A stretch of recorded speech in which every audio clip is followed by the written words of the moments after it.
Imagine a city as alive as the forest it replaced, streets humming with energy, buildings breathing like leaves, and waste, not a problem, but a resource. This is biomimicry, not just an approach, but a revolution in how we design our world. It's about learning from nature's 3.8 billion years of research and applying it to human challenges.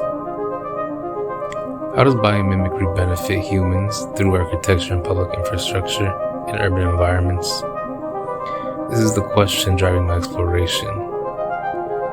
How we can redesign our cities, not as centers of consumption and production, but as systems of regeneration. The solutions to our greatest challenges are already around us, waiting to be embraced.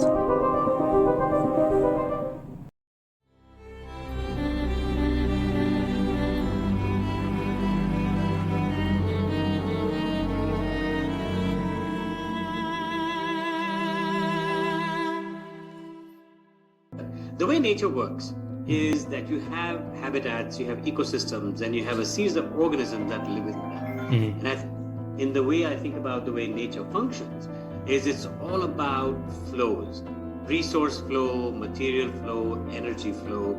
And so thinking of as the idea of flows and circularity as a part of the way nature works, I think might be a good way for us to rethink the way we think of cities. If we think of cities in the form of flows, how do materials, energy, resources, information, etc., flows through our cities?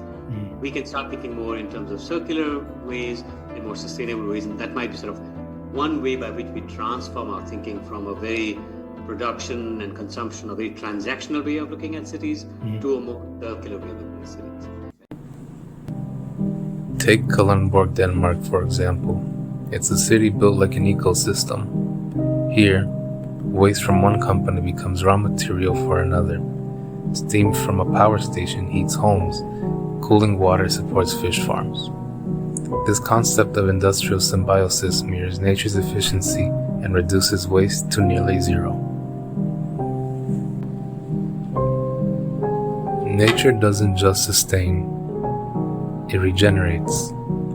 Every season, plants shed leaves, creating what we call waste. That waste becomes nutrients for the next cycle. This cyclicity is at the core of biomimicry. Waste is not a problem in nature because it becomes a resource. The way nature handles waste, so waste in itself is not a problem.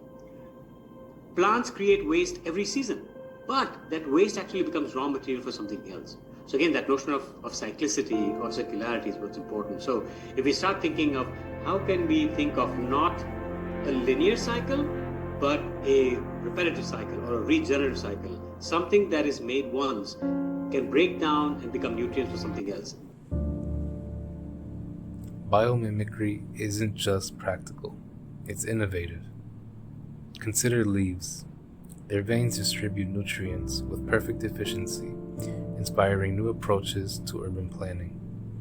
Or take termite mounds, which inspired passive cooling systems like the Eastgate Center in Zimbabwe. This building reduces energy use by 90%, mimicking the natural ventilation of termite colonies. Nature's genius doesn't stop there.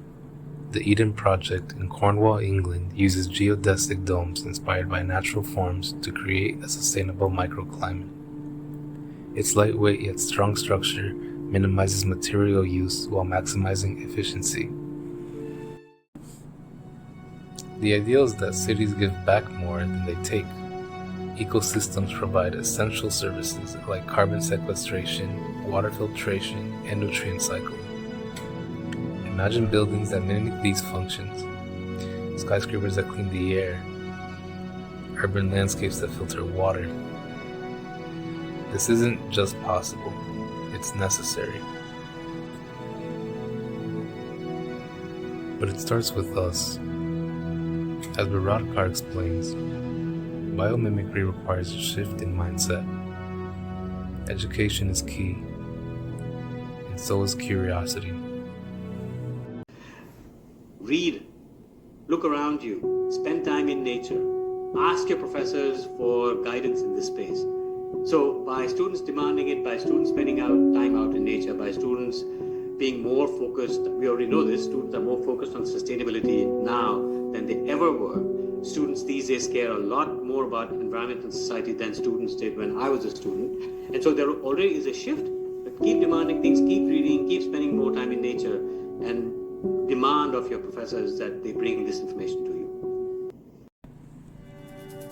Copying nature is not biomimicry.